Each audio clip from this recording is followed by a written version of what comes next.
torí pé Pasuma mo ń sọ̀rọ̀ as back as bóyá bíi 1991 92. 1991 1992. ó ti pẹ́ wọ́n ti ṣe first record nígbà yẹn. wọ́n ti ṣe record rárá. wọ́n ti ṣe live. wọ́n ti ṣe live àwọn live yẹn àwọn live tó ti pẹ́ tálayé máa ń ṣe yẹn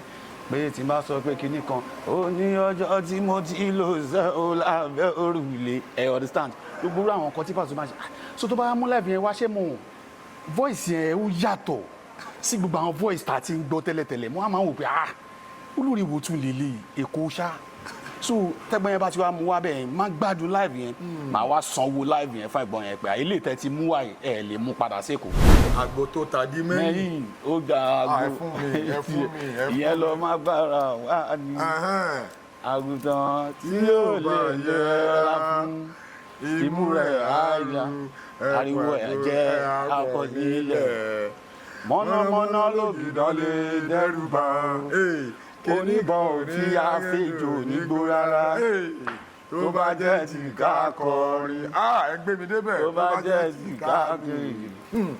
yàtọ̀ sí ti gbéraga tó bá jẹ́ tó lórí tó bá jẹ́ tó ní fújì Adébọ́lá lọ̀gá gbogbo wọn ẹ̀pọ̀n àgbo tó ń lé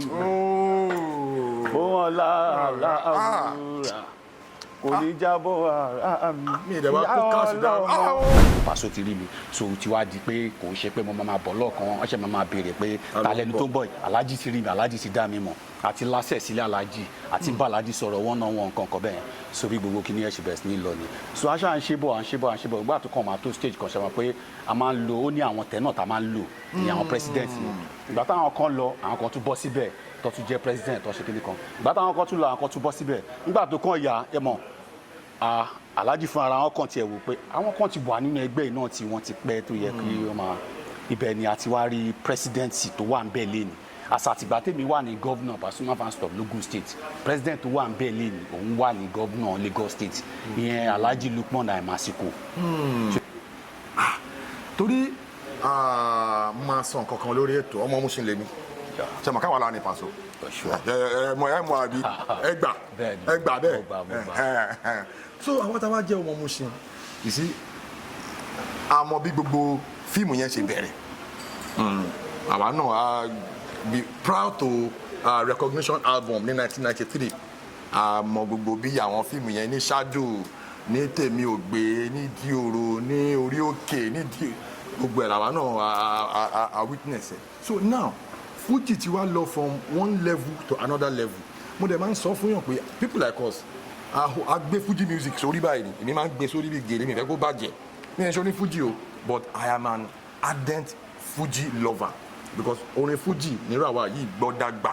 irú àwọn Barrister làwọn bàbá wa máa ń play ká máa ń gba àwọn Fuji garbage gbà yẹn la máa ń gbọ́ so now game ti change àti rí ọ̀gá ńlá àti rí àwọn olúfimọ́ àwọn olúfimọ́ náà wọ́n tún ní olúfimọ́ fans club Alhaji Dr. King Dr. Saheed Òṣùpá fans club àwọn náà ní fans club títí wọn tó jẹ́ pé àwọn náà solid one of the most articulate fans club ní music industry náà ni àwọn olúfimọ́ kí ni ìbáṣepọ̀ tó wà láàrin olúfimọ́ fans club àti Pasuma fans club. ṣe rí olúfimọ́ fans club àti Pasuma fans club nígbà kan tí kò yé wa tó ni because ọ̀ntì ìgbà tó di pé ṣe rí tí èèyàn bá ń tẹ̀lé olórin kan èèyàn ní láti máa ṣọ́ ìwà olórin yẹn mo rántí pé most time tí gbogbo issue Alhaji King Saheed Òṣùpá àti Alhaji Abdulwasiu Ọmọdétọ́lá tí issue ń wà láàrin wọn yẹn ẹ rí i pé àwọn fans náà tán yẹn ń fà làwa náà ń fà even tí wàá le ju ti àwọn olórin yẹn fúnra because mo rántí pé gbogbo gbà yẹn tán bá ṣèpàdé ara wọn nípa tí wọ́n máa kíra wọn máa ṣe gbogbo ẹ̀ but àwọn fans àwọn ò kì í ṣe bẹ́ẹ̀ à ń ṣe bí agbé sójú gan ni pé torí pé ilé mi tẹ̀lé ilé ìníwọ̀ tẹ̀lé àjọ máa ń fà bọ́ inú mi wá dùn ní nǹkan tó ń ṣẹlẹ̀ lẹ́nu ọjọ́ mẹ́ta bóyá ń gba tí àwọn eléré wa náà tán rí pé àwọn ti ń dàgbà because mo believe ṣe rí téèyàn bá ń ṣe nǹkan tí ò bá dáa tẹ́ bá ń lẹ fẹ́ stop ẹ̀ léèyàn tó ti máa ṣọ́ ó máa difficult láti lè stop èèyàn yẹn ẹ jẹ́ kí ẹni yẹn kí wọ́n rí nǹkan tó lè mú wọn stop nǹkan tó ń ṣe pé kò dáa. wa ẹ káàbọ̀ sí another edition of Unscripted with Jeff Owolewa. Lórí ètò lẹ́nìí ó máa lárinrin nítorí pé àlejò mi lórí ètò lẹ́nìí is an actor, is a filmmaker, is a music analyst. Máa pè wọ́n bẹ́ẹ̀. Now join me as I welcome Shaffy lèmi máa ń pè wọ́n. Shaffy ẹ káàbọ̀ sí orí ètò, ẹ kí àwọn aráalé. Àwa nìyẹn. Mo kí gbogbo aráalé, mo kí ọkùnrin, mo kí obìnrin. Orúkọ tèmi ni Sharafadeen Ọlátúnjí Salami tí àwọn èèyàn máa ń pè ní Shaffy ọmọ ìyá Láfẹnwá. Ó ní agbára. Okay, ọmọ ìyá Láfẹnwá. Ẹ jọ̀ọ́, báwo ni story yẹn ṣe jẹ́? Ṣé mọ́mì yín wọ́n wà lára àwọn tó ní Láfẹnwá ni àbí báwo ló ṣe jẹ́? Nǹkan tó ṣẹlẹ̀ ni pé ṣe mọ̀ pé nílẹ̀ Yorùbá tí èèyàn bá lọ sí north tó lọ sí Kano tó bá wá sí ilé wọ́n á máa pè ní bàbá Kano or ìyá Kano. Ṣe mọ̀ kìkì ṣe pé bóyá relate pẹ̀lú wọn ní Kano but difference pé ó lọ gbé bẹ́ẹ̀ òun ló fà á. Ṣe rí Láfẹnwá tá à ń sọ̀rọ̀ nípa yìí orírun tèmi gangan nìyẹn. Ibẹ̀ ni bàbá mi kọ́lé sí, ibẹ̀ náà bí mi sí, ibẹ̀ ni mò ń gbé. So àwọn mother side mi, area mother side mi tí ìgbà tí màmá tó bí màmá mi tó sick, màmá mi máa ń lọ dúró tì ìyẹn ní mother side, ìyẹn jẹ́ Àgọ́ka side. So ibẹ̀ yẹn ni àwọn ará Àgọ́ka yẹn ló wá fún màmá mi influence tó máa ń wá láti Láfẹnwá wá sí Àgọ́ka, wọ́n wá fún wọn ní ìyá Láfẹnwá, ìyá Láfẹnwá. Orúkọ yẹn wá di nǹkan tí ó tàn káàkiri. So lèmi náà kò ṣe, so tó máa fẹ́ sọ̀rọ̀ nípa mi wá ní ọmọ ìyá Láfẹnwá, ọmọ ìyá Láfẹnwá. So ibi tó orúkọ yẹn ti jáde nìyẹn. Okay, ibo láti ẹ ti sọ pé Láfẹnwá ni orí ìròyìn ibẹ̀ lọ́n bí yín sí. Ibo lẹ ti lọ school, gbà wọn lẹ join eré tíátà ta lọ ga yín, ẹ fún wa ní background yẹn. Wọ́n bí mi sí Láfẹnwá gẹ́gẹ́ bí mi sọ. Mo lọ sí school, primary school ní St. John RCF ni mo lọ. School yẹn wà ní ẹ̀yìn ilé bàbá mi ní school yẹn wà ní Abúlé Ọ̀tún. Ibẹ̀ nílé school tí mo lọ. So ìgbà tí mo kúrò ńbẹ̀ mo lọ sí Premier Grammar School, secondary school ni. Ìgbà tí mo kúrò ní Premier Grammar School mo gbìyànjú láti tẹ̀síwájú, mo lọ sí Moshood Abiola Polytechnic but Ọlọ́run fún wa ní àǹfààní láti lè ṣe tán bẹ́ẹ̀. So ibẹ̀ yẹn náà ni a dúró ká tó bẹ̀rẹ̀ wò pé kí ni nǹkan tá fẹ́ ṣe láti fi jẹ́yàn. So láfta tí mo ṣe gbogbo yẹn tán, mo jẹ́ ẹnìkan tó yẹ pé gbàtà wà ní secondary school ayé blade and comb tó máa fi blade and comb gẹrun. Ọlọ́run fún mi lẹ́bùn yẹn látọ̀run. So mo mọ bó ṣe ń lo blade and comb, máa fi gẹrun fún àwọn colleagues mi, gbogbo àwọn schoolmates mi kọ̀ọ̀kan máa gẹrun fún wọn. So from there nígbà tó di pé mo ṣe tán ní secondary school yẹn before kí n tó ní mò ń lọ sí Moshood Abiola yẹn, so mo ti gbìyànjú láti wò pé ìgbà tí kíní ti di ọ̀fẹ́ ni máa gẹrun yẹn fún gbogbo àwọn ọ̀rẹ́ mi o, wọ́n máa tọ́ bá ti ra blade wa, èmi ti ní comb mi tó ti wà lọ́wọ́ mi, máa gẹrun fún wọn. From there mo kàn pé mo lè sọ kíní ìdí iṣẹ́ náà. So tí mo gbìyànjú láti ṣí salon nìyẹn. So ìgbà yẹn clipper ṣe di onídán. So mo kàn bẹ̀rẹ̀ sí ní di pé mo bẹ̀rẹ̀ sí ní gẹrun fún àwọn èèyàn. From there nígbà tó ti di pé change ti ń wà, mo wá rò pé kí ló lè ṣẹlẹ̀, ẹ jẹ́ kí n lọ sí school sí. Ló fà á tí mo fi lọ sí, tí mo ṣe ní kí n tẹ̀síwájú. Not knowing pé ní parí ẹ̀ níbẹ̀. So àjẹ́ lórí ọ̀rọ̀ tí ẹ máa sọ reason tí ẹ fi parí, torí ẹlòmíì ìpátálẹ̀ lòmíì máa ṣe tó máa fi di pé wọ́n máa fi rusticate wọn. Story backend story yẹn ẹ máa fún wa o, ẹ tẹ̀síwájú. So ìyẹn lọ bẹ́ẹ̀. Ìgbà tó wá di pé mo ti wà tí mo ti ṣetán ní secondary school yẹn, tí mo ti wà ní polytechnic yẹn, ọ̀rẹ́ mi òun ló ń ṣe tíátà, òun ló ń bá wọn ṣe. So gbogbo àdẹ̀jọ́ ń wà ní gbogbo ẹni tí gbogbo ayé náà mọ̀ ní Ọláyẹmí Jimoh táwọn èèyàn mọ̀ sí MK. So èmi pẹ̀lú ẹ̀ ṣe mọ̀ àjọ dàgbà ni. So àjọ ń ṣe gbogbo nǹkan láti kékeré ni, àjọ lọ sí same school, àjọ ṣe everything. So gbogbo gbà tèmi ní salon yẹn a tó bí 3-4 tá máa ń ṣe gbà yẹn. àwọn ò tí ì níbi kankan tó máa ń lọ ọ̀dọ̀ mi ló máa ń wà tó máa jókòó sí salon mi a máa ṣeré bí tútẹ́ mi bá pa òun lájọ máa fi leave tàjọ fi ń ṣayé ńgbà yẹn ṣègbà tó yà òun lọ sí di aṣọ ó lọ ń kọ́ṣẹ́ aṣọ títà so from there ìgbà tó di pé ó ṣáà di pé gbogbo ọ̀nà yẹn tún rí bákan ó wò pé kí lóun fẹ́ ṣe ó join film industry láti ìgbà tó ti join film industry yẹn bí dáa pé gbogbo nǹkan tá a jọ ń ṣe àjọ máa ń ṣe ni so gbogbo táìmù yẹn náà ló ti máa ń sọ fún mi Shaffy jẹ́ ká máa jọ ṣe kínní ìwọ tó tún fọ́ ni ìwọ tó tún ṣe kínní kan mo ní ok no problem so partially mo máa ń ṣe lẹ́gbẹ̀ẹ́ kan ṣé ti yé so tí n bá wà ní shop wọ́n lè pè mí Shaffy ó yá máa bọ̀ kínní kan ó máa bá wọn ṣe kínní kan máa lọ máa bá wọn ṣe so mo ṣàbẹ̀rẹ̀ sí ní ṣe bẹ́ẹ̀ títí nígbà tó wáyá tó di pé títì shop tí mò ń lò gọ́ọ̀mẹ̀ntì ní àwọn fẹ́ ṣe títì so wọ́n wò wọ́n mo kàn wá wò pé kí ló kù tí mo fẹ́ máa ṣe é sí so from there mo wá join theatre yẹn fully pé ok jẹ́ kí n kó máa ṣe eré ìtàgé yìí jẹ́ kí n kó máa ṣe fully so mo wá join ẹ̀ bọ́sẹ̀ lọ́wọ́ pé èèyàn ò lè máa ṣe theatre nìkan kó jókòó síbẹ̀ ní pé ibẹ̀ ló ti fẹ́ máa rówó mo tún ṣe àwọn business lóríṣiríṣi pé kí n kàn lè máa rí nǹkan láti lè máa fi sustain ara mi so ìyẹn ló mú mi tí mo fi darapọ̀ pẹ̀lú theatre so nípa question tẹ́ béèrè pé ta lọ̀gá mi ta ló mú mi wọ industry inú àlàyé tí mo ṣe ẹ̀yin náà ti rí ọ̀gá mi bẹ̀ pé ọ̀rẹ́ mi tí mò ń sọ yẹn Ọláyẹmí mọ̀ yẹn òun ló mú mi wọ industry òun lọ̀gá mi òun ni everything mi ní industry torí ẹ̀ lé ní ẹ̀rí pé táwọn èèyàn bá rí wa wọ́n máa wò pé 5 and 6 so òun lọ̀gá mi láti gbà yẹn náà dẹ̀ ni ó ti ń jẹ́ ọ̀gá mi títí di èmi. now ẹ jẹ́ ká tọ́ọ̀tì àwọn áńgù kan táwọn most of àwọn fans ní tí wọ́n mọ̀ a mọ̀ pé Alhaji Wasiu Alabi Pasuma wọ́n ní fans club. bẹ́ẹ̀ni. now fans club àwọn ọ̀gá ńlá yìí wọ́n jẹ́ one of the most coordinated one of the most articulate one of the most coordinated fans club of any musician ní Nàìjíríà táwa yìí torí tẹ́ bá rí Wizkid ẹ máa rí àwọn Wizkid FC Davido ẹ máa rí 30BG so Alhaji Wasiu Alabi Pasuma wọ́n ní fans club títí wọn Alhaji Wasiu Alabi Pasuma fans club ṣebí ẹ wà lára àwọn officials wọn ipò wo lẹ dìmú gangan bẹ àti pé báwo lẹ ṣe darapọ̀ mọ́ wọn báwo ló ṣe jẹ́. ẹ ṣe gan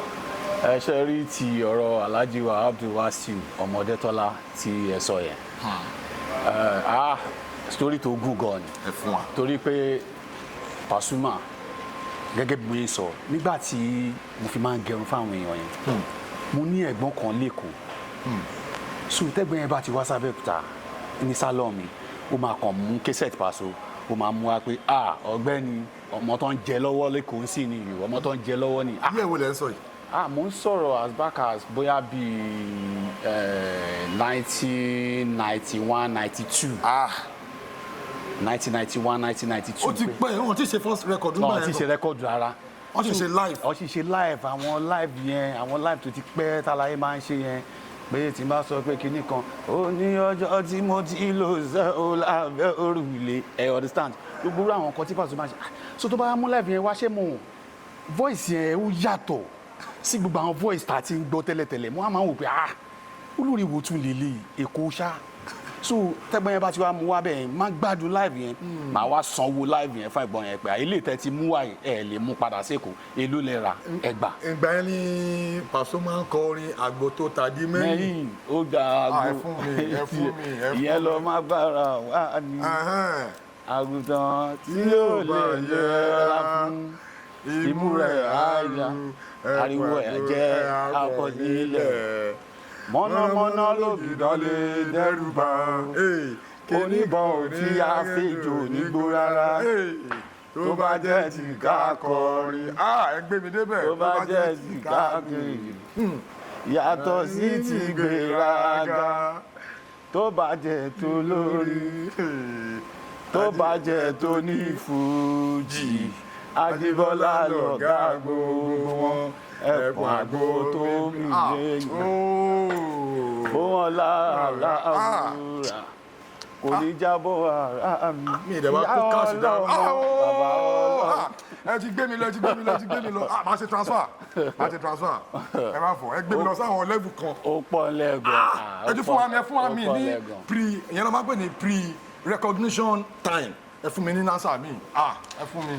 torí àwọn olólùfẹ́ Alhaji Wasiu Alabi Pasuma tó ń wo ètò yìí ọ pọ̀ fún wa mi ẹ dig. Paso pọ̀ lóríṣiríṣi tí wọn bá ní kó ń fi hàn Paso pọ̀. a máa padà sórí level yẹn ẹ tẹ̀síwájú pẹ̀lú story yẹn ẹ ra cassette yà. gẹ́gẹ́ bí mo wá máa fẹ́ ẹ̀gbọ́n yẹn máa fún lówó tí bá ti fẹ́ ẹ̀gbọ́n yẹn lówó mo máa fi cassette yẹn lẹ̀. ìgbà tẹ̀gbọ́n yẹn wá rí i pé ó dà yẹn pé àbúrò mi ó ń kó aláyé ìjẹ gan tó bá ti wá di kó ń bọ̀ wọ́n máa bá mi ra bíi 2, 3, 4 wọ́n máa bá mi mú bá láìfù oríṣiríṣi pé eléyìí ìdí òru ló ti ṣe eléyìí máa folúkù eléyìí kíni tó bá ti wá mọ́ èmi máa fẹ́ gbọ́n yẹn lówó ẹ̀gbọ́n yẹn máa fi mi láì. So from there àwọn èèyàn ṣe mọ ẹni yẹn ló introduce Paso sí mi èmi náà tún ti introduce sáwọn ẹlòmíì tán bá ti wá gẹrun wọn ọ̀gbẹ́ni wo lélẹ̀ mo gbọ́ láì bí náà níbì kan tí mo ṣe Paso ló ń pè Pasuma. So from there tí mo bẹ̀rẹ̀ sí ní like Pasuma ni ó kàn wá díjọ́ kan àwọn àbúrò mi tó máa ń wà ládùúgbò wa àlàyé Paso tẹ máa ń play yìí ẹ ṣe jẹ́ ká dẹ́gbẹ́ ẹ̀ lẹ́ẹ̀ ká máa ṣe mo ní ká dẹ́gbẹ́ ẹ̀ lẹ́ẹ̀ ká máa ṣe ó dẹ̀ wá òkè o ó wà mo ní bọ́ọ̀tì ẹgbẹ́ tẹ ní ká dá sílẹ̀ yìí Paso mọ̀ mí ẹni tá a fẹ́ dẹ́gbẹ́ sílẹ̀ ó gbọ́dọ̀ mọ̀yàn pé ẹgbẹ́ mi ò wọ́n fẹ́ dá sílẹ̀ bọ́ kò mọ̀ mí so báwo lẹ fẹ́ ká ṣe ṣe àfi ká mọ̀ bá a ṣe máa mọ̀ ẹ jẹ́ ká mọ̀ bá a ṣe máa mọ̀ ok àbúrò mi yẹn ó jẹ́ Samsidi Ìṣẹ̀kọ ni wọ́n máa ń pè ní Shamu Tamak ok so ìgbà tó wá sọ bẹ́ẹ̀ fún mi àwọn wa máa ń ṣe dé ẹ mọ̀ ó máa ń ṣe dé ní junction àgọ́ kan yẹn bọ́ yẹn decide yẹn pé ẹ mọ̀ nǹkan tó máa ṣẹlẹ̀ dé tá a fẹ́ ṣe léyìí tó ń bọ̀ yìí Paso yẹn la máa pè. Oh my God. mo ní ó ti parí ńgbà yẹn so tẹ́yìn bá ti pè Paso from there a máa meet Paso tá a bá ti meet Paso gbogbo ọ̀rọ̀ ti tán nìyẹn ṣe ti understand so bá a ṣe wá ṣe nìyẹn nígbà tó wá pè tó invite Paso ìgbà tó ti kọ́kọ́ lọ sílé Paso tó ti fẹ́ lọ book date àjọ lọ Paso ti rí mi a jẹ́ pé Paso à ń ṣe Pasuma fans club ó ní kò sí wàhálà kọ̀ọ̀kan bẹ́ẹ̀ yẹn Alhaji introduce mi sí ẹni tó jẹ́ national president ńgbà yẹn àwọn ẹgbẹ́ yìí o ẹgbẹ́ tó ti go viral ni o pé national president nìyí èmi àti national president àjọ exchange number níjọ́ yẹn Alhaji bá mi sọ pé ẹni tí tẹ bá ti fẹ́ mọ̀ nípa Pasuma fans club ẹni kẹ́ lọ máa rí so from there kó mbẹ ìgbà tó Alhaji wa play l'Abẹ́òkúta yẹn àtúnjọ ya fọ́tò àjọṣe gbogbo Alhaji ti rí wa àti kúrò nínú pé Alhaji ò mọ̀ mí Alhaji ti fún wa ní go ahead lórí ẹgbẹ́ yẹn pé ẹ lọ máa ṣe lọ fúndé ẹ̀ bá ṣe bẹ̀rẹ̀ sí ní ṣe nìyẹn so ìgbà tó kàn yà àwọn àbúrò mi àti wá pọ̀ wọ́n wá ní àfi ká yan olóyè nínú ẹgbẹ́ yìí ta ni wọ́n fẹ́ fi ṣe olórí náà èmi náà ni kì í ṣe olórí wọ́n kọ́kọ́ fi mí ṣe chairman ìyẹn nígbà tó yẹ pé rí àkànṣe la ṣe wà nígbà tó ti wá di pé a ti ní zones káàkiri àti wà káàkiri wọn kàn ní gọ́vnà ni a máa lò so èmi náà lọ tún fi ṣe gọ́vnà so èmi ni first chairman Pasuma fans club Logun State èmi náà ni first governor Pasuma fans club Logun State tó dàbí founder tí ó dá ẹgbẹ́ yẹn sílẹ̀ ṣe mọ̀ pé mo dá sílẹ̀ pẹ̀lú àwọn àbúrò mi ni ṣe ti understand so bá a ṣe bẹ̀rẹ̀ sí ní bá ẹgbẹ́ yẹn lọ from there ó ti di pé TPFC bá fẹ́ ṣe nǹkan lẹ́kọ̀ọ́ a fẹ́ ṣe níbi kan a máa lọ síbẹ̀ mo máa lọ síbẹ̀ àwọn èèyàn máa rí mi Paso ti rí mi so ti wá di pé kò ń ṣe pé mo máa bọ̀ lọ́ọ̀kan wọ́n ṣe máa béèrè pé ta lẹni tó ń bọ̀ Alhaji ti rí mi Alhaji ti dá mi mọ̀ àti lásẹ̀ sílẹ̀ Alhaji àti bá Alhaji sọ̀rọ̀ wọ́n náà wọn nǹkan kan bẹ́ẹ̀ so bí gbogbo kìnìyàn ṣe bẹ̀rẹ̀ sí ní lọ ni so aṣọ à ń ṣe bọ̀ ìgbà tó kàn máa tó stage kan ṣe máa pé a máa ń lo ó ní àwọn tẹ̀ náà tá a máa ń lò ní àwọn president ni ìgbà táwọn kan lọ àwọn kan tún bọ́ síbẹ̀ tó tún jẹ́ president tó ṣe kíní kan ìgbà táwọn kan tún lọ àwọn kan tún bọ́ síbẹ̀ nígbà tó kàn yà ẹ mọ̀ Alhaji fún ara wọn kàn tiẹ̀ wò pé àwọn kan ti wà nínú ẹgbẹ́ náà tí wọ́n ti pẹ́ tó yẹ kí wọ́n máa ibẹ̀ ni a ti wá rí presidency tó wà ń bẹ̀ lẹ́ni àsàtìgbà tèmi wà ní governor Pasuma fans club Logun State president tó wà ń bẹ̀ lẹ́ni òun wà ní governor Lagos State ìyẹn Alhaji Lukman Àìmásíkò tó ti yé so àwa méjèèjì yẹn wá gang up láti rò pé kíní ìtì kan wà ó yẹ ká lè ṣe àwa lọ bá Alhaji àdé explain fàlàjì pẹ̀lú ìfọwọ́sowọ́pọ̀ ìyẹn ẹgbẹ́ àtàwọn bàbá ẹgbẹ́ so wọ́n fún wa support àdé lọ bá Alhaji dẹ́ pé ok tó bá pẹ́ nǹkan tẹ fẹ́ nìyẹn ó tiẹ̀ ti sú mi pẹ̀lú àwọn nǹkan kan tẹ máa ń ṣe nínú ẹgbẹ́ tèmi rèé mi ti ń wo tẹ́lẹ̀ pé ẹgbẹ́ ìbóyá máa cancel but ẹ̀yin tí mo rí tẹ́lẹ̀ fẹ́ ṣe ìsìn ó dà pé ẹ wà reliable so inú Alhaji dùn bá Alhaji ṣe endorse wa ni tó ṣe fi Alhaji Lukman Àìmásíkò yẹn wọ́n wá fi ṣe president wọ́n wá mú èmi wọ́n fi mi ṣe vice president so bí mo yẹ di vice president Pasuma fans club worldwide. ní bá ṣe ń sọ̀rọ̀ yìí. bá ṣe ń sọ̀rọ̀ lọ́wọ́lọ́wọ́ sí. ẹ̀yin ni vice president Pasuma fans club worldwide. Recognized. Endorsed by Alhaji himself. Wow. Torí máa sọ nǹkan kan lórí ètò ọmọ Mushin lèmi ṣe mọ̀ káwa la ní Paso mọ̀ àbí ẹgbà bẹ́ẹ̀ so àwọn tá a bá jẹ́ ọmọ Mushin you see àmọ́ bí gbogbo fíìmù yẹn ṣe bẹ̀rẹ̀ àwa náà be proud to recognition album ní 1993 àmọ́ gbogbo bí àwọn fíìmù yẹn ní ṣáájú ní tèmi ò gbé ní di òro ní orí òkè ní di gbogbo ẹ̀ làwa náà a witness ẹ̀. So now Fuji ti wá lọ from one level to another level mo dẹ̀ máa ń sọ fún yàn pé people like us a gbé Fuji music sórí báyìí ni èmi máa ń gbé sórí bí gèlè mi fẹ́ kó bàjẹ́ mi ẹ̀ ṣe oní Fuji o but I am an ardent Fuji lover because orin Fuji nírú àwa yìí gbọ́ dàgbà irú àwọn barista làwọn bàbá wa máa ń play ká máa ń gba àwọn Fuji garbage gbà yẹn la máa ń gbọ́. So now game ti change àti rí ọ̀gá ńlá àti rí àwọn olúfimọ́ náà wọ́n tún ní olúfimọ́ fans club alhaji Dr. King Dr. Saheed Osupa fans club àwọn náà ní fans club títí wọn tó jẹ́ pé àwọn náà solid one of the most articulate fans club ní music industry náà ni àwọn olúfimọ́. Kí ni ìbáṣepọ̀ tó wà láàrin olúfimọ́ fans club àti Pasuma fans club? ṣe rí olúfimọ́ fans club àti Pasuma fans club nígbà kan tí kò yé wa tó ni because ọ̀ǹtí ìgbà tó di pé ṣe rí tí èèyàn bá ń tẹ̀lé olórin kan èèyàn ní láti máa ṣọ́ ìwà olórin yẹn mo rántí pé most time tí gbogbo issue Alhaji King Saheed Osupa àti Alhaji Abdulwasi Ọmọdétọ́lá tí issue wà láàrin wọn yẹn ẹ rí i pé àwọn fans náà tán yẹn ń fà làwa náà ń fà even tí wàá le ju ti àwọn olórin yẹn fúnra because mo rántí pé gbogbo gbà yẹn tán bá ṣèpàdé ara wọn ní pàtí wọ́n máa kíra wọn máa ṣe gbogbo ẹ̀ but àwọn fans àwọn ò kì í ṣe bẹ́ẹ̀ à ń ṣe bí agbé sójú gan ni pé torí pé ilé mi tẹ̀lé ilé ìníwọ̀ tẹ̀lé àjọ máa ń fà but inú mi wá dùn ní nǹkan tó ń ṣẹlẹ̀ lẹ́nu ọjọ́ mẹ́ta bóyá ń gba tí àwọn eléré wa náà tán rí pé àwọn ti ń dàgbà because mo believe ṣe rí téèyàn bá ń ṣe nǹkan tí ò bá dáa tẹ́ bá ń lẹ fẹ́ stop ẹ̀ léèyàn tó ti máa ṣọ́ ó máa difficult láti lè stop èèyàn ẹ jẹ́ kí ẹni yẹn kí wọ́n rí nǹkan tó lè mú wọn stop nǹkan tó ń ṣe pé kò dáa ṣe understand bóyá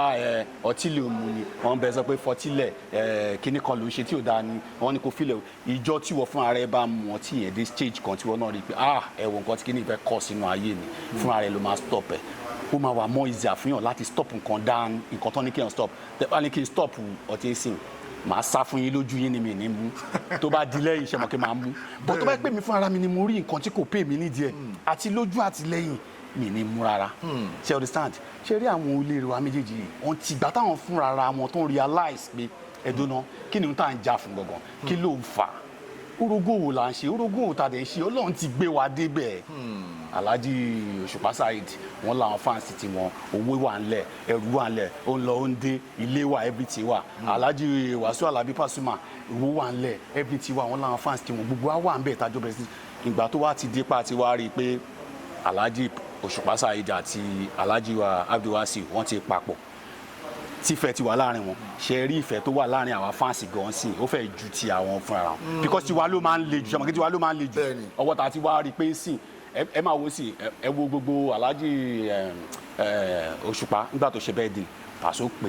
ó ṣe fídíò everybody rí àwọn fáǹsì rí tẹ́lẹ̀tẹ́lẹ̀ wọ́n máa ń believe pé bóyá ọ̀rọ̀ ẹnu ni but àwọn olórin yìí tún kọ́ níta wọ́n jẹ́ kẹ́yìn fans gangan mọ̀ ṣe pé Alhaji Osupa ṣẹ̀ṣẹ̀ ṣe pé ìwọ tó bá ń bá Paso jà má believe pé Paso ló ń bàjà èmi ló ń bàjà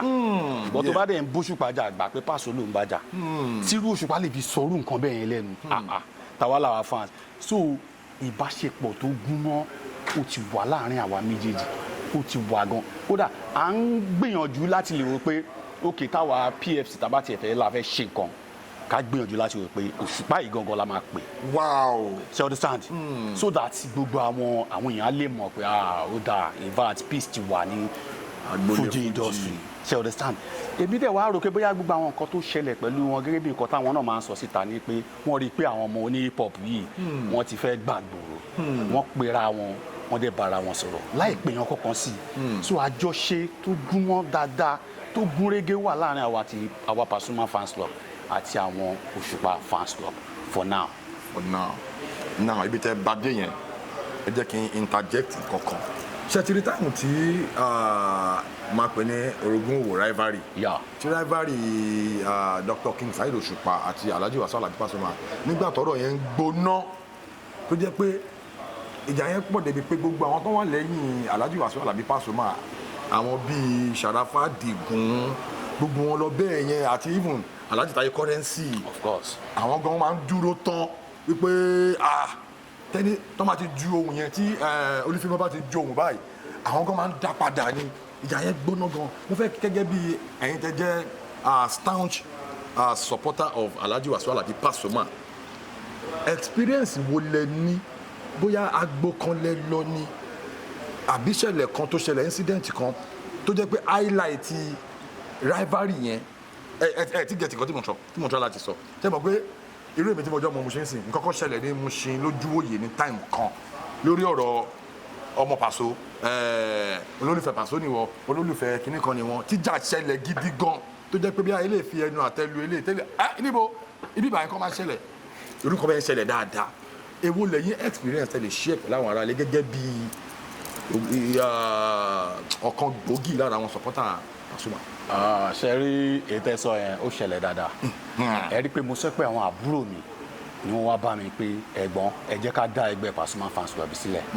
ẹni tó bá mọ àgọ́kà dáadáa a ní eré àkànbẹ̀ wọ́n pè ní junction kedu ibẹ̀ ní base àwọn sàmútàmàkì yẹn ṣé ti yẹn ẹgbẹ́ bẹ̀ ní salon tèmi wà nígbà yẹn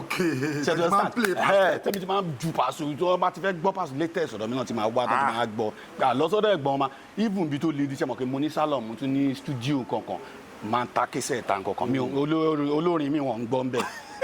wọ́n ń gbọ́ ń bẹ̀ yàtọ̀ sí Paso lọ sí bòmí tó máa sọ fún mi pé bọ́bọ́ ìwọ̀n ń ṣe business báyìí kí ni títí ẹnu ọ̀rọ̀ tó wà ń lẹ̀ ẹ̀sìn tí wọ́n ló dá mi lókòwò ni exclusive ni èmi ò ta nìyẹn wàá dẹ̀ lọ sí bòmí wà lọ rà because eléré tí mo ní mò ń gbọ́ tí mo nífẹ̀ẹ́ sí ẹnìkan ń bu ẹni kí n máa ẹgbọ́ ṣó kò possible náà tó bá máa lóyà tán ṣe wá tún rí nígbà táwa dá Pasuma fans club lẹ́yìn yẹn lẹ̀ tá à ń ṣe that same junction yẹn gangan àwọn kọ́kọ́ tó ra sún sókè báyìí lọ́nà òkè ìdó yẹn báwọn kan tó ṣe lọ dá Olúfimọ́ náà sílẹ̀ àwọn náà máa ń play àwọn náà nígbà tó wá ṣe bẹ́ẹ̀ ìkànnì wọn náà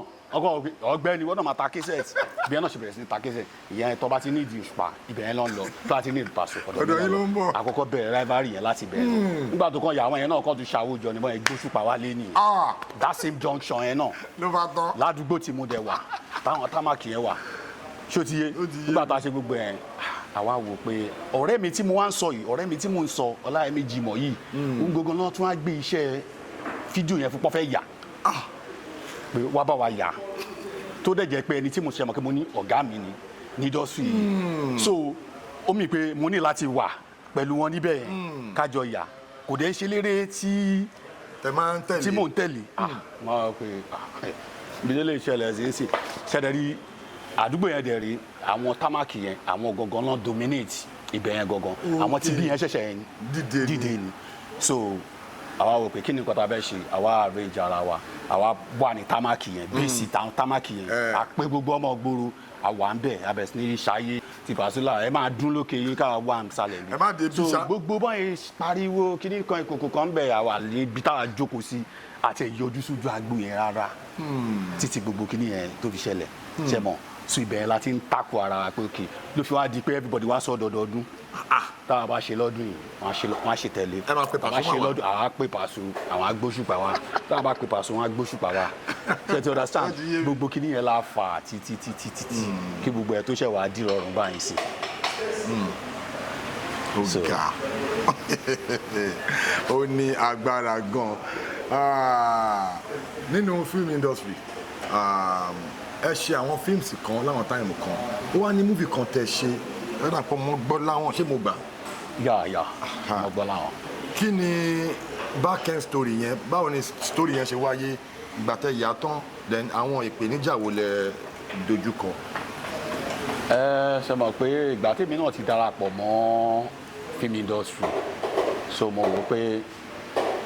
téèyàn bá mọ̀ pé ìwọ náà fẹ́ gbéra ẹ̀ jáde àfi kó try láti produce. bẹ́ẹ̀ni. So mo ṣáà rally round láti wò pé èmi náà fẹ́ ṣe fíìmù mo dẹ̀ sọ fọ́ọ̀rẹ́ mi báwo la fẹ́ ṣe tàbá ti rí iye báyìí tàbá ti rí iye báyìí má worry màá mọ̀ ti ṣe máa ṣe. So àgàdà owó yẹn àṣàyà fíìmù yẹn àpè ní Gbọ́láhàn. So story yẹn ìgbà tá ti ń yà ṣẹ́rí mi mo máa ń láì kí n máa fi nǹkan tí bá fẹ́ ṣe kí n máa fi ti Ọlọ́run. So kó tó di pé a fẹ́ ṣe screenplay mo jẹ́ kán ṣàdúrà pé èmi náà fẹ́ ya fíìmù for the first time nígbèsè ayé mi. So wọ́n ṣàdúrà fún mi gbogbo bàtà yaṣẹ́ yẹn náà àṣà bẹ̀rẹ̀ sí ni because ṣe rí àdúrà tí èèyàn bá fi bẹ̀rẹ̀ nǹkan ó máa ń jẹ́ kí nǹkan rọrùn. ṣe rí àwọn àdúrà tí mo ṣe yẹn ṣe rí fíìmù yẹn in fact láti bẹ̀ títí mo fi parí ẹ̀ mi tiẹ̀ ó tún wá jẹ́ pé gbogbo irú àwọn sìn tayà ní church tayà ní kinní kan alọ́ya sìn kan ní church pastor yẹn dẹ̀ láti pè ní ẹni tó ní church yẹn ó ní sẹ́yìn lẹ́ni fíìmù ó ní fíìmù yẹn máa bọ́jà ó ní nǹkan tó lọ́ ń sọ fóun nìyẹn in fact ṣẹ́rí tó bá yẹ pé èmi ni mo ṣàwọn mistake kan because tó bá yẹ pé mi ṣàwọn mistake kan ìgbà tí gbọ́ láwọn yẹn jáde yẹn ó yẹ kí n bẹ̀rẹ̀ sí ní ṣe back to back follow up kí n fún follow up bọ̀ ìgbà tí gbọ́ láwọn yẹn jáde Ọláyẹmí Jimoh òun náà ń gbọ́ gbogbo àwọn kú tàjọ ṣe gbogbo iṣẹ́ yẹn everybody rí kíní yẹn jáde gan to the extent pé irú interview wọ́n bẹ̀rẹ̀ sí ní pè mí káàkiri pé kíní kan bọ̀ mo wá lọ sùn lé ṣe understand kó tó ṣe àdí pé mo tún ṣẹ̀ṣẹ̀ wá ṣe mí tí mo ṣe àbúrò mi tí mo tún ṣe yẹn bọ̀ gbọ́lá yẹn mo ṣe gbọ́lá yẹn pé ok ẹ mọ̀ ẹ̀dá kan tí ó ń gbìyànjú láti wò pé òun náà fẹ́ ga bọ̀ gbogbo bó ṣe ń gbìyànjú láti fẹ́ ga lórí àkóbá tẹ́lẹ̀ kan bá ṣe lé wọn á lè mi ni mo ṣe tẹ́lẹ̀ bá ṣe lé wọn á lè mi ni mo ṣe àwọn bẹ̀rẹ̀ sí ní sú mi pé kí ni gbogbo irú nǹkan báyìí ó ti wá sú mi ṣe understand bọ̀ létà àdúpẹ́ fọlọ́ Ọlọ́run gba ògo to the extent pé èmi tó jẹ́ pé mo ti wà ní car wash tẹ́lẹ̀ tí mo ń ṣiṣẹ́ ní car wash nínú story yẹn o tí mo ń ṣiṣẹ́ ní car wash tí mo ń bẹ̀bẹ̀ fún pé bẹ́ẹ̀ kíní kan mo wá padà di ẹni tó wá jẹ́ pé èmi náà tún ara mọ́tò fi hàn pé ok ó yẹ ẹ máa bá mi wà ẹ máa bá mi ṣe gbá ẹ máa bá mi ṣàwò ṣe understand so àwọn nǹkan tí story yẹn base lé lórí nìyẹn gbà ẹ. Okay, in the course of your career kí ni the most challenging experience tẹ́ni tẹ́lẹ̀ ṣe pẹ̀lú àwọn ará ilé tẹ́ máa ń rántí tó máa ń jẹ́ nǹkan tó máa ń bá yín nínú jẹ́ tó jẹ́ pé bóyá ṣẹlẹ̀ kan ni o bóyá nǹkan kan ni o ẹ ṣe pẹ̀lú àwọn ará ilé.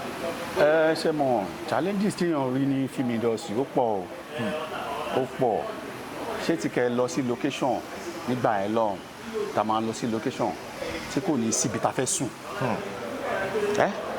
kò ní síbi tá a fẹ́ sùn a dẹ̀ ti di aṣọ sínú báàgì bá ṣe máa pọ́n tó bá yẹ kó rí ṣáà ni mo jókòó sí pẹ̀lú báàgì ni a máa gbé sẹ́sẹ̀ ni ṣe to understand tó bá dẹ̀ ti ń dalẹ̀ gbogbo àwọn star yẹn wọ́n ti ń wọnú room wọn lọ wọ́n ti ń lọ sùn later la kàn máa rí pé àwa nìkan ni ó máa kú lẹ̀ ṣe understand because a lè sanwó room kò dẹ̀ sẹ́ tó máa fún yín ní room kò dẹ̀ sẹ́ tó máa fún wa room because àti ìdébẹ̀ wọ́n máa ń ṣiṣẹ́ débẹ̀ yìí àwa máa wò pé kí ló wá fún àbí ìta máa wà tó jẹ́ pé àwa gọgọ ló ní fíìmù wọn á tún máa bi àwa tá à ń ṣe fíìmù pé ẹjọ́ àwọn oní tíátà yẹn ni ṣé ìwọ ló ṣe máa sọ fún wọn pé àwa rèé èmi náà oní tíátà ni ṣé understand oríṣiríṣi challenges ló ti wà oríṣiríṣi ló wà tá a máa ń rí ní dọ́sì but alhamdulillah adúpẹ́ fọlọ́run ipò tí ọlọ́run fi wá sílé ni kí ọlọ́run bá kó túbọ̀ máa gbé wa lọ́wọ́ sókè. àmín àmín àmín. now ní àwọn táìmù kan ní industry àwọn kankan ṣẹlẹ̀ tó jẹ́ pé bíi kí ẹ pé actor mi máa late dé àwọn nǹkan bẹ́ẹ̀ yẹn ó jẹ́ nǹkan tó ń affect quality production then láwọn táìmù kan recently most especially mo rí pé àwọn artist ti ń charge kíní kan per day iye báyìí per day ó ti ń affect production torí ẹlòmíà kó 5 million 10 million lè wá fi ya film tí kò ṣúọ̀ fún pé ó máa rí owó yẹn padà tó bá gbé YouTube àwọn challenges yìí kí ni kọ́mẹ́ǹtì tí yín lórí ẹ̀ ṣé báwọn actors yẹn ṣe ń charge ńláńlá pàdé yẹn ṣé bó ṣe dá nìyẹn ni àbí kí lẹ fi pé wọ́n lè ṣe tó máa make a difference. ẹ ṣe rí nǹkan tèmi máa sọ lórí ọ̀rọ̀ challenge yẹn mẹ́nu báyìí òun ni pé mo accept kìíní yẹn nígbà kan pé ó normal tó bá fẹ́ yaṣẹ́ o ní láti wá star o ní láti wá ilé o ní láti wẹ́lẹ̀ so ó di dandan kó wá owó yẹn kó lọ san fún wọn. ṣé wá rí tí wọ́n wá ń ṣe fún wa sìn àwa fúnra wa la lè gbára wa lọ́wọ́ wọn. báwo la ṣe fẹ́ ṣe. ọ̀nà tá a lè fi gbára wa lọ́wọ́ wọn ni pé irú àwa upcoming sìn iṣẹ́ sì ti kúrò ní iṣẹ́ pé mo fẹ́ yà fún lágbájá mo fẹ́ yà fún tàmẹ́dò mo fẹ́ yà fún kinní kan òun gbé lọ sí YouTube YouTube channel ló fẹ́ gbé lọ jẹ́ kí story ẹ̀ jẹ́ kó ní meaning jẹ́ kó make sense pé àwọn upcoming ẹ̀ jọ kóra yín jọ ìjọ ṣe tó bá pè àwọn upcoming tẹ́ bá jọ ṣe at least owó tó bá máa rí bẹ́ẹ̀ ìwọ náà lè rí nǹkan tó lè fi owó yẹn tó lè fi tọ́ka sí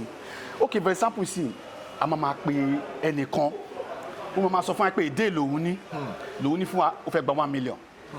èdè lòun ní fún wa ó fẹ́ gba 500 ṣe understand ó dẹ̀ máa dé nìkan bí aago 2 ìmí máa dé rọ̀lẹ́ ìmí máa sọ fún yín pé òun ò ṣiṣẹ́ ju 9 lọ tó bá ti di 9 8 òun ò ṣe anything mọ́ ṣe understand pé òun ò ṣe anything mọ́ so gbogbo àwọn nǹkan yẹn kò yẹ kó máa ṣẹlẹ̀ bó tá a bá gbára wa lọ́wọ́ wọn tó ti di pé òkè iṣẹ́ tí mo fẹ́ ṣe é sì ó yá Jeff jẹ́kájọ rò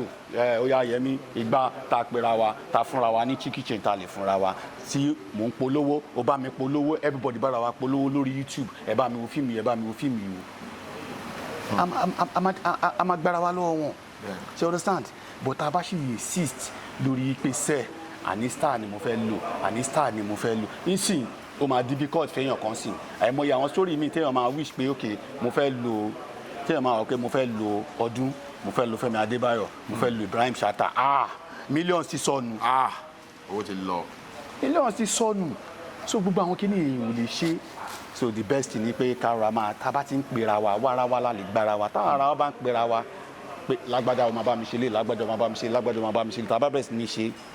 tí story wa dẹ̀ make sense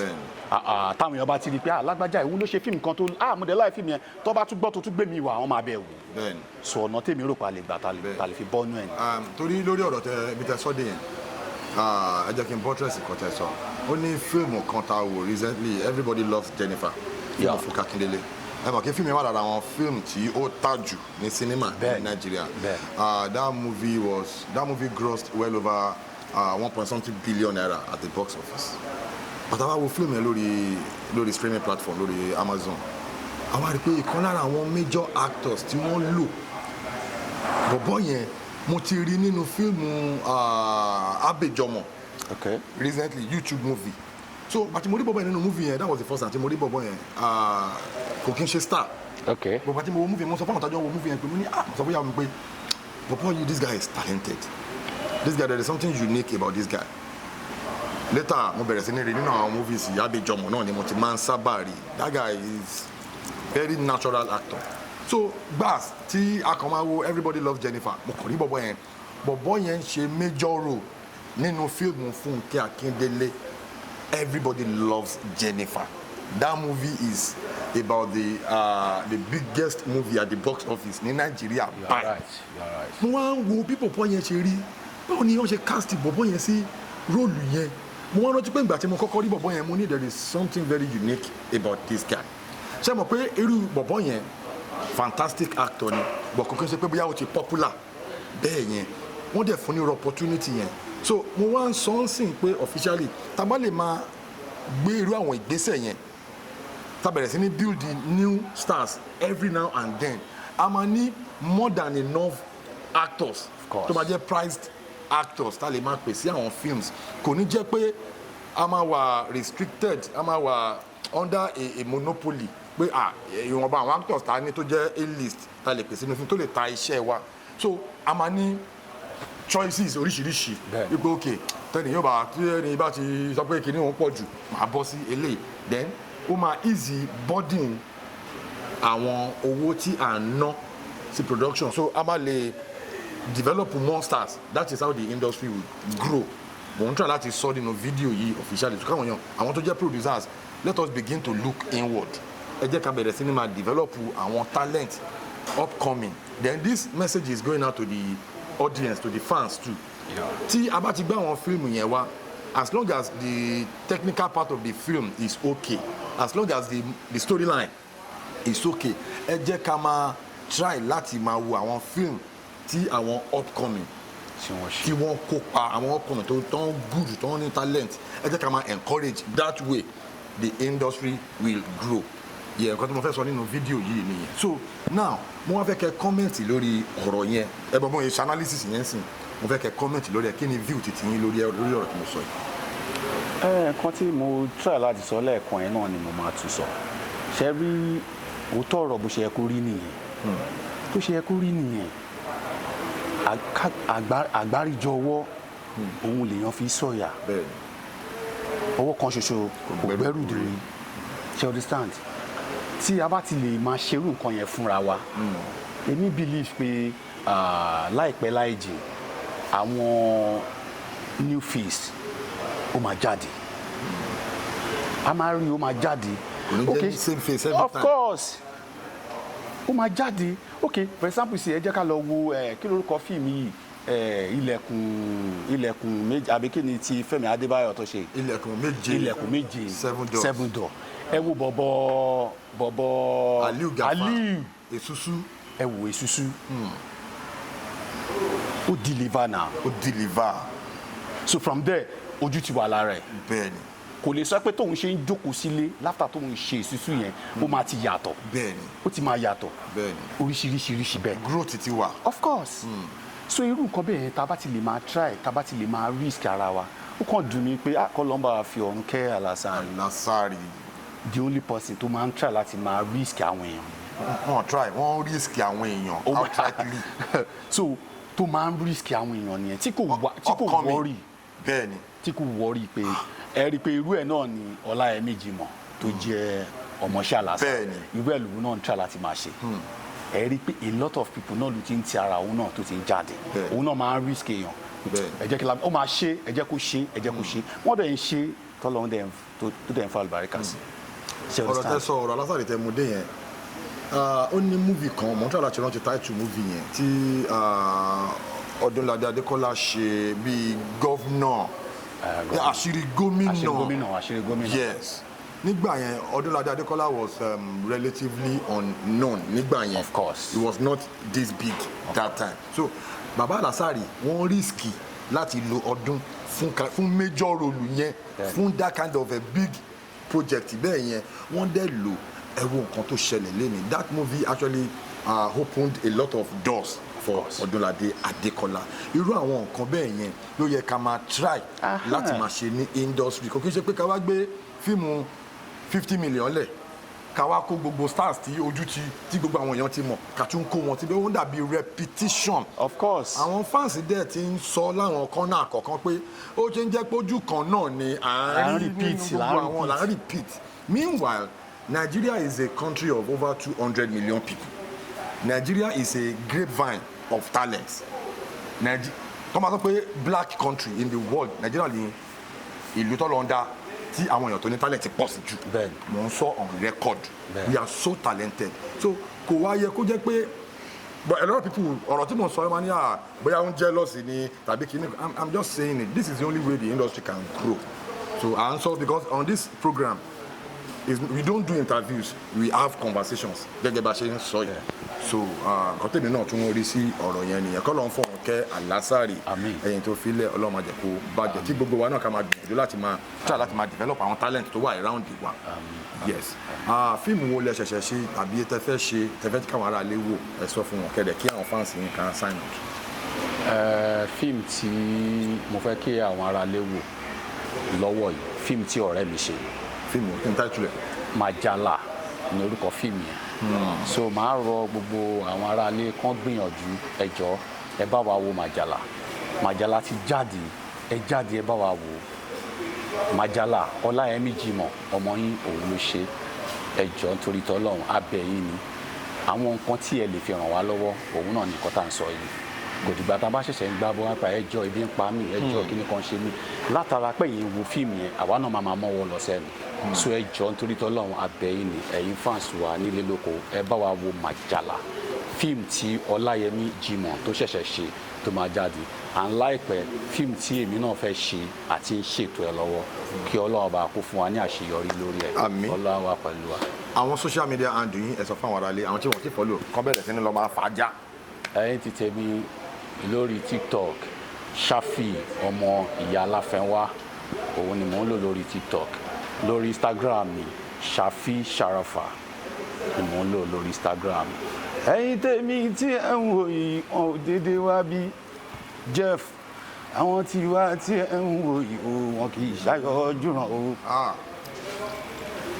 Jeff ṣóhun ló pè mí òun ló jẹ́ kí n wá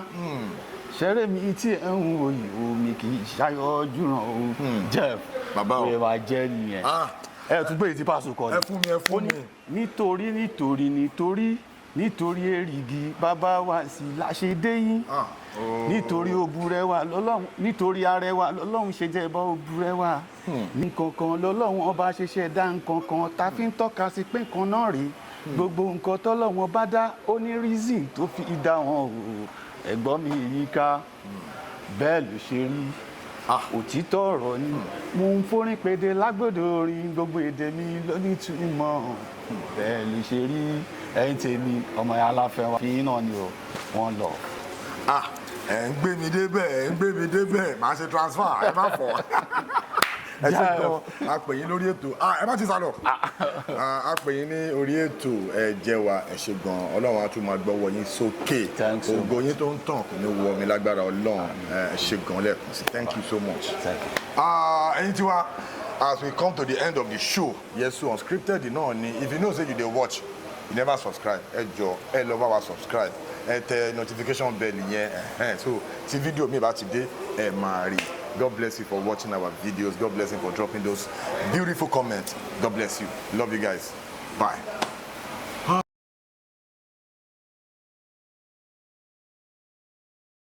Please subscribe to my YouTube channel and press the notification button.